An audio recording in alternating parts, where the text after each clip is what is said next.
Hello and welcome back to Cracking the Cryptic and another gas video. Now today's video, fair warning, is probably going to be recorded in patches and there is even a chance I'm going to have to mute some of the video in it, and that's because I know that they're about to start digging up the pavement outside to lay some new electrical connection into the luxury flats they're building next door, which is incredibly annoying. I also have somebody checking a leak in the flats, and goodness only knows how many interruptions there may be. So can't help that, I'm afraid. I can't leave it till later today for other reasons. So I am going to try and record these videos now, and at best I can do each puzzle in a go and then come back to it later. So the good thing about gas puzzles is they tend to be fairly quick. These are genuinely approachable sudokus set by Philip, Newman, Clover and Sam Kappelman Lines on the Daily Sudoku channel on the Discord, and they are brilliant. They are really good introductions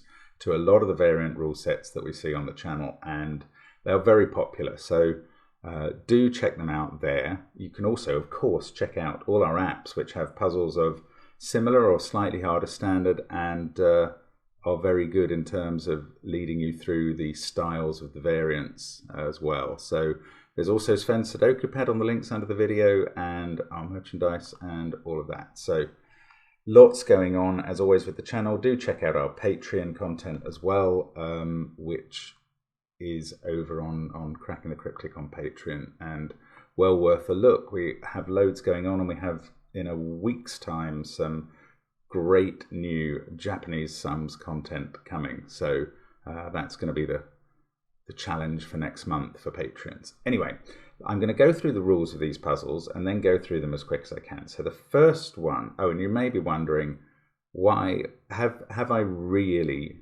tried to go with a pun? Because of the patchy nature of this video, have I tried to go with a pun based on the cold Spanish soup gazpacho? Well, yes, I have. So anyway, now we start with Ocean's Trio by Philip. Normal Sudoku rules apply. Consecutive digits must never be orthogonally adjacent. The digits 1, 2, 3 are marked with orange circles. The digits 4, 5, 6 are marked with blue squares. And that's surprising me, because I thought this was exactly the rule set of a Clover puzzle at the end of the last video.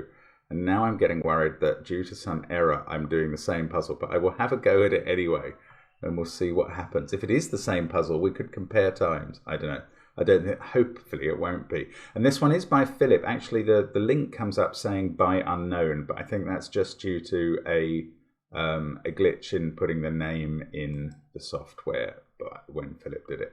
So the next puzzle is called Sum Frame by Clover. Now, a value outside of the grid gives the sum of the first 3 digits from that direction closest to the clue in that row or column. For instance, because a 22 clue appears to the right row 7, the sum of these 3 digits must be 22. That's what these clues mean. The first 3 digits they see, we get the sum. Oh, this is weird. Okay, Rossini Sudoku by Sam. Now, I've heard of Rossini Sudoku, and I was just looking for the arrows around the grid, and then I've realized there aren't any, and that's deliberate. So this is weird. Okay, I will explain this. Normal Sudoku rules apply, and if an arrow is given outside the grid, then the 3 cells nearest the arrow in that row or column increase in the direction of the arrow.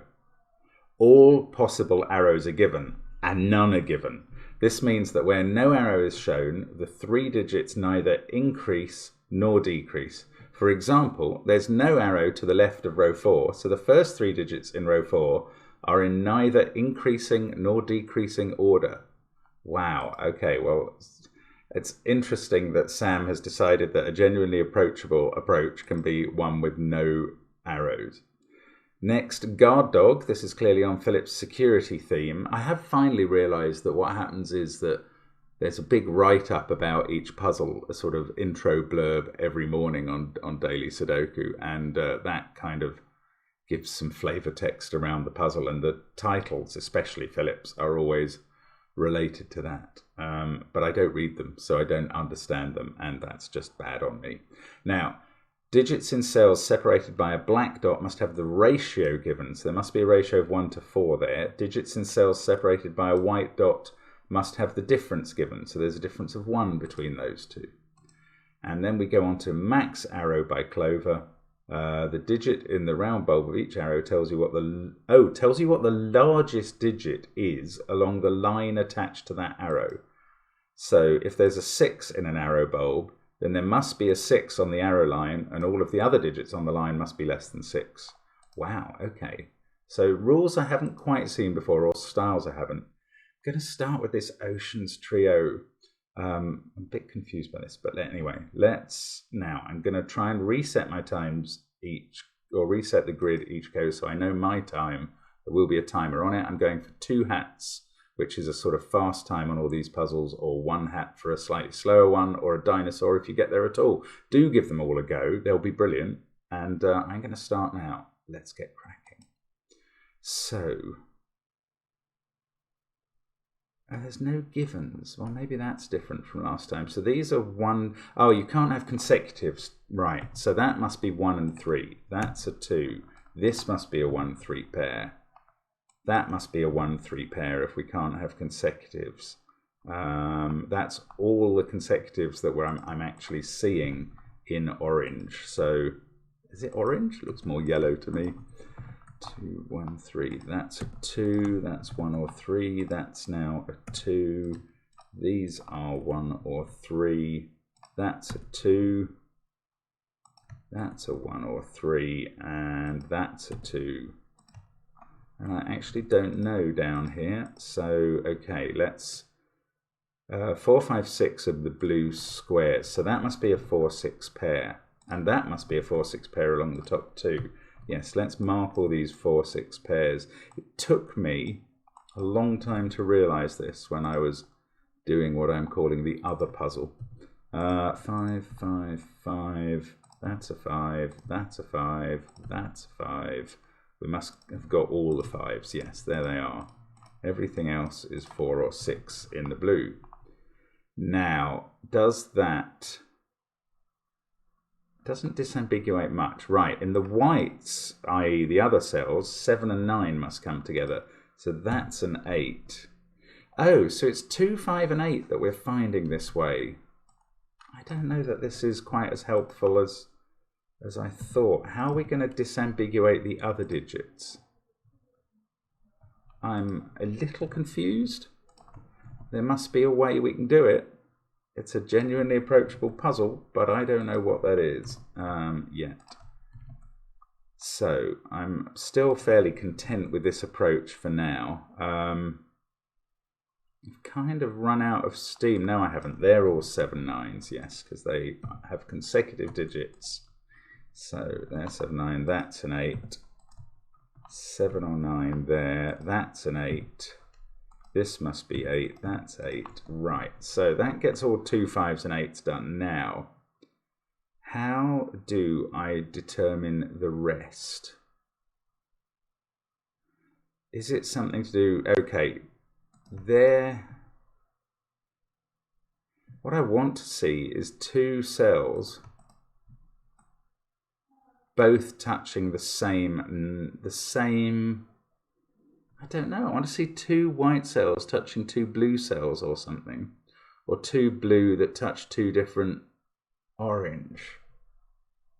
Okay, so here 1 and 3 must, there we go, one of those is a 3, so it can't touch 4, so that's going to sort out all our 6s and 4s. Yes, that was the place, I think.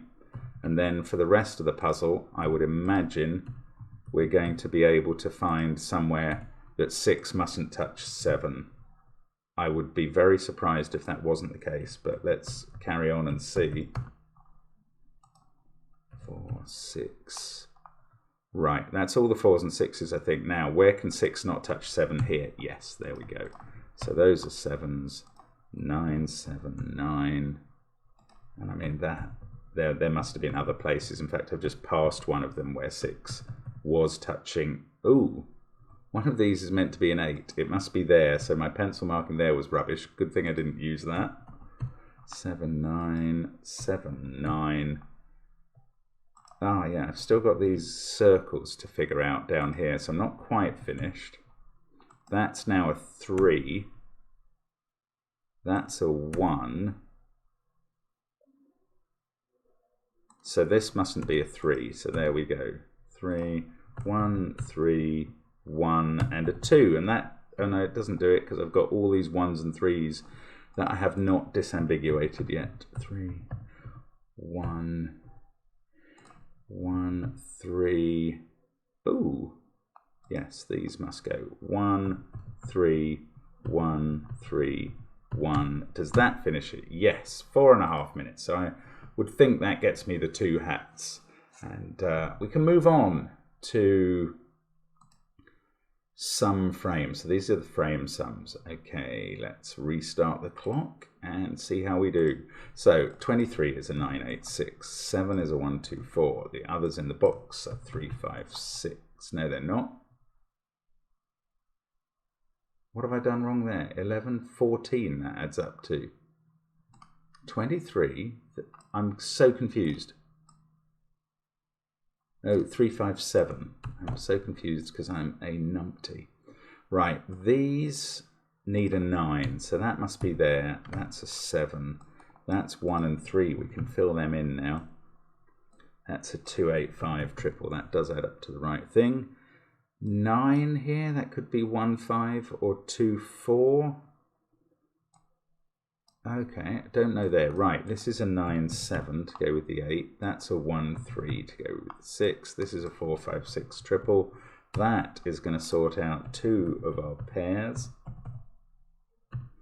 And this can't be 3, 5, and 7 in order. Right, that is now an 8. That's good. So 7, 9 pair. In fact, we know which way round they go. 2 and 5. I can do them based on the 5 triple up here. This is a 1 2 3. This is a 4 6 8. Now these add up to 15. That's not a useful sum. Nor's that. Maybe I go back here. Yes, it doesn't have a 9 in now, so it's 7 8 6. This one doesn't have a 1 in, so it's 3 4 2. Then I've got a 1 5 9 triple that I will get to, I imagine, soon. Gonna have to use 6 3 1. That must be these sort of offset numbers. Now that's going to fix the 1 5 9. Yes, there we go. 8 in the bottom row must be there. So we've got a 7 9 pair and a 2 4 pair. So this now can't be 8 5 1 and must, no, that wasn't what it could have been before. It needs another 7. That's not it. Okay. 9 3 4 2. This is either 2. Oh, it can't be 1 5 because of that pair. There we go. That took a while to see. So they're all done. 1 6 8 7 5 here go in. That's a 6 8 pair. This is a 1 3 pair. That's not 4. And that's not 2. Oh, these have to add up to 10. I hadn't seen that. Right, that's very helpful. That is now 3, 2 there. This can't be 4. I've got a 6 8 pair across the middle. I'm going to use it. 3 4 7 there. Well, I say I'm going to use it. I don't know quite what it does. Right, these have to add up to 7. They can't be 5 2. They can't be 6 1. So they're 3 4. Right, now I get to use that 3 4 7 across the middle. And these are all done. And we get a 1 6 in column 4. That's going to fix the 8 6 pairs. 5 and 8 here. Now that 3, yes, that's fixed the 3 7 5 triple. So everything else should be just finishing off these pairs, hopefully, if I can press the right arrow keys.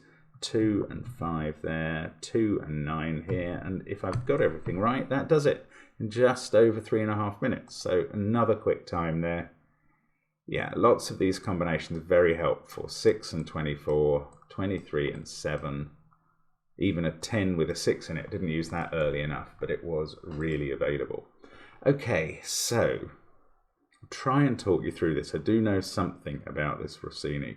Let's restart. No arrows in the grid, so none of these external 3s go all the way up or all the way down. Okay, so we've got this 1 something 8. That has to have a 9. And what we find is these always sort of peak and ebb or go down and up. I don't really know how to express that. That's a 1 by Sudoku. This has to be less than 4, otherwise we would have a sequence. 7 and 6. That's a 5-7 pair. Now, I don't think I can tell which way they go. 8, 9. So that in the middle of the 3, there is always either the biggest or smallest. That's sort of maybe one way to look at this. 8, 9, 5, 6. But we're only looking at the places where an arrow could have been on the outside of the grid. 2, 5, and 6. Right, this can't be 5 or 6 or it would get an arrow. So that's the kind of thing we have to look at. I think it's amazing actually that Sam has found an arrowless Rossini grid at all. It didn't strike me as a thing that would be likely to be possible. So this can't be a 1 by the rule, actually also by Sudoku. This can't be 8 by Sudoku, so it's 1 or 3. And then this mustn't be 8 because of that 1 or 3. So we get the 8 there. It's so strange. 2, 8 pair there. 3, 7, 6 here. Now, this mustn't be 7 or 6 because of the 4, 1 combo below it. And then this mustn't be 8 or this would run upwards. It's so strange. Okay, I resolve them by virtue of the 6 and 7 down here. 7, 2, 9, 5, 6. So I think mainly Sudoku surely for the rest. I don't know, maybe not. Oh no, look, this has to be a 1. It's all it can be to fit in between 2 and 9. I mean, I'm sorry if I haven't explained it clearly enough. I hope you've understood the rule. It is a strange one, actually. Now, we need a 2 here. Oh, come on. Okay, this can't go 2, 8, 9 running down. I should have seen that ages ago. That's a 6. This is 7 or 8. 2, 5, 1, 3, 6. Okay, come on. Keep thinking. This is 1 or 4. I can't resolve that. 6, 8, 5. This, I don't know. It's either the lowest of the 3 or a 9. It can't be a 9. So it is the lowest of the 3 in this set. So it's probably 2. This has to be more. 8, 5, 7, 6, 2, 1, 4. Oh no. This is 9 actually. It's a naked single. So do I know that this is 2? No, I don't, therefore. Could be... Oh, it is naked as well. Good Lord. Okay, so 5, 6, 7 triple there. This is where 3 goes, and I've got a 1, 4 pair. So this is 5 or 7. This is 5, 7 or 8, but it can't be 8, or that would run up 1, 7, 8. So we get a 5, 7 pair, and this can't run down. Such a strange rule to keep working with. I'm really uncomfortable with it, and I don't think I'm finished at all yet, actually. So, okay, let's look at these. None of those look helpful. What about this side? Okay, here, this is 4, 7 or 9, but it can't be 4 because of the rule running that way. This is also 4, 7 or 9. I just don't know. I don't know how to finish this off. Okay, let me keep thinking. 6, 8, 5, 7, 3. Okay, it's got to be one of these. That can't go down. That can't... I mean, none of those are possible. None of those are possible arrows. Oh, this one can't be 2, 5, 7. Ah, I didn't see that. Right, that must help. And this can't be 1, 3, 7. Yes, there we go. So I should have finished off these outers completely. Right, that's a 3, 4, 8 triple. This is a 1, 2, 9. I know where the 1 goes. That can't be a 3. What have I just typed in there? 6. So let's look along. I don't think there's any more clues outside the grid to help. Oh, yeah, this can't go 8, 7, 1. That's true. But that's the only possibility that there was. So I just need to find some sudoku probably. 9 in this row seems to only have one place. That's so strange. Yes, it's true. Okay, and that's very helpful. 4, 2. That can't be 4. Now I've got a 3, 8 pair. Okay. I mean, this is slightly more advanced sudoku, but maybe because I'm just not picking up something about the Rossini rules. 8 there. That's a 4. That's not. We get a 6 and a 4. Oh, okay, that can't be 8 by the rule. Otherwise, that deadly pattern would be in force. And as it is, we finish 5 minutes 57. Interesting. I would hope that gets the 2 hats on a slightly complicated rule. Maybe only just, but I'd be confident. I'll go that far.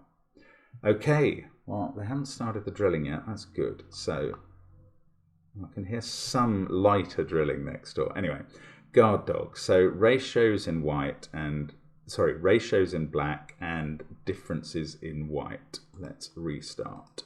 Okay, so we've got a 9, 1 here, for instance, in that 8 cell. That must be 1, 2, and 8, 9. So must, no, yes, 2 and 8 must be in these ones on the 6.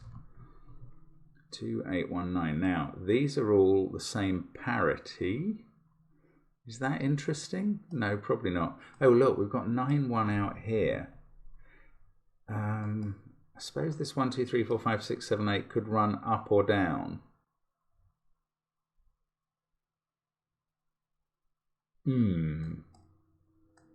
I think then you get 2, 8 there, 3, 7 here, 4, 6 here, and a 5 at the start. Now, 7, 3, this could go either way, the 3, 7, before connecting up with the 1, 9. Oh, this is so freaky. Maybe I'm going to start down the bottom. That must be 1, 5. Now that can't be a 2. So 1, 5, 2, 8. That must be right. That's also 1, 5, and the 1 must be on the other black dot. So 3 there, 6, 2, 8. That all works. Now there's a 3 here, but we've got a 6 there. So it's either 3, 9 or 1, 3. So the 3 out of that is there. That's a 9 because it can't be 1. This side, don't know. That's either 2, 8 or 1, 4.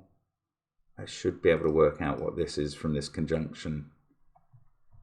3, 4, 6 or 7. Well, it can't be 7 and it can't be 4. So that's 3 or 6. This is 1 or 2. Oh, maybe I can't work it out yet. Right. So that's a lot done at the bottom now. That's going to give me these. Yes, the 6 sorts it out along the top. That's good. So 7, 3, that's 5 away from 8. 9, 1. So 8, 3, 6, 5 or 7. Don't know which way round that goes, but that must be a 6.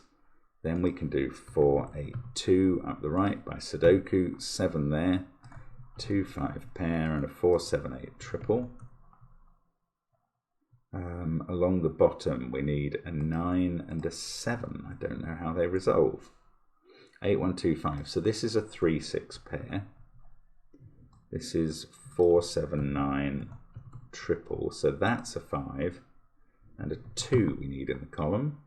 Oh, this pair, what have we got? 4, 5, 6, 7. So that's a 4, 7 pair. And this is a 5, 6 pair. The 2 difference, no, it doesn't tell me what happens there. The 2 up here does tell me what happens here though. And that sorts out quite a few cells. 1, 3, 6, 5, 2. This is an 8, 9 pair. 7 is naked there. 3, 4 pair. The 1 has made this a 9. The 7, 4 pair makes that an 8. This is a 5 to finish the row. Still don't know about those. Now here, that's either 2, 4, 6 or 3, 5, 7. Can't have a 5 in the middle, so that must be the 4. Interesting. So 4, 6 there, 5, 7 above. We can do 3, 7. That drops down and gets 1, 9 done. Now I've got 1, 5, 9 here. Don't know the order still. We used all the clues, all the circles. Right, 2 and 5, they're done now. 2 must be here in the central column. 4, 7, 8, 9, 3, yes, 9, 8 are done. So now 8 in the central box is here. 8, 2, 9, 5, 4. This is 3 or 7. That can't be 9, that can't be 5. Scrabbling around to finish off here a bit, unexpectedly. That's a naked 9, and that does the triple, and that's going to do my bottom row. There we go. Okay, so I was getting a little bit worried. I didn't know how I could finish off, but we found a way. This is 3 and 5 in row 8. 1, 4, 6 here. Oh, only the 4 can go in. 1, 7, 6. So that is in exactly that order. That becomes a 5. 1, 9, and what was it? 1 and 6 to place in row 7. And there we go. Just under 5 minutes. And the drilling outside starts. So I'll break off for a bit to see how loud it's going to get. And I'll see you again in a moment. Right, the road drilling isn't quite as loud as I'd feared, so I'm just going to carry on and hope we get through and look at this max arrow puzzle. So the arrows, not arrow Sudoku, the circles tell you the maximum digit on the arrow, which is fascinating. Okay, let's start. So this 9 is going to have a 9 on it. Oh, the maximum digit here is helpful, so that must be 3 and 1. There's a 6 on this arrow, so it's there. It's always got to be outside the same box, which is actually very helpful. Ooh, 3 is very low, isn't it? So is 4. 5's quite low, but I can't fill those in. Now, 5 is the biggest one here, so that's a 5, 4 now. Oh, that's a 2, 4. Gosh, the lowness helps. I thought it was really only the arrow number that was helping. Now, no, I don't know. That could, well, it can't be 6. It's got to be bigger. And the only number that can go in both of those is 7. That's a strange one, isn't it? These are lower than 5. So they're from 1, 2, or 4. That one can't be a 2. Here, what have we got? A 5. That could be a 5, and that could just be low, or these could both be a higher digit. That's harder. 3, 4, 5, 8, 7, 6. Oh, 8 on that arrow. That's important. Right, this is a 4, 5, 8 triple. That's a naked 4. We've got a 5, 8 pair. This isn't a 4. 6, 7, 5, 8, 4, 3, 1, 2, and 9. That's 1 or 9. That's one of them. 2, 4, 7, 5, 6. 7, 8, and 9 in the first column. We can fill them all in. That's going to make that a 1. We get 3 there. This is a 1, 4, 6 triple, and I know where the 6 goes. That's become a 2. That's a 9. 7, 8 pair. I think, yeah, once you get your head around this, it really does fly through, actually. 2, 6. 3, 4, 5, 8. There is a 1 here. 7, 1, 2, 3, 6. Oh, that's 8. Okay, I don't know about the rest. 8, 5, 9 across the top. That's got to be where 8 goes. 5 must be on that arrow by the rule. Okay, so that's a 4, 5 pair, which I can do. Oh, the 1 actually sorted out the 1, 2 pair. 7, 9, and 3. That's naked. That's a 3, 9 pair. But I can't see. 7 and 8. Ooh. Unwind that. 7 and 8 there. That's good. This must be a naked 5. Now, that makes this a 3 on the arrow, which is probably very helpful. That 1, 4 pair was never a problem. 3, 6. This must be 3. Let's look along the row. 7 and 9. 8 and 5 down there, 8 and 9, 3 and 4. Actually, this is a 4, so that sorts out the 3 and 4. I'm going to get a very quick time here, I think. He says, just as he grinds to a halt. No, 9 there, 1, 8, 4 in this row. So the 8 is there. 2, 4 are resolved down here. So we've got a 1, 2 on the arrow. 7 and 6, they must be doable. They are. 7 and 2. 1, 2. This is a 1, and that is a 4. And there we go. 3 minutes 35 seconds. So I figure I get 2 hats for that one. Interesting. I mean, lots of clues given. I think that could be a very interesting rule set for a harder puzzle with fewer clues. Nice one, Clover. And really, well, luckily I was able to fly through, didn't get too interrupted. I can hear drilling next door, I can hear drilling outside. What the heck is going on around me? Why can't they ever finish? Never mind. We will see you again tomorrow for a non-gas puzzle, and I hope to see you then. Bye for now.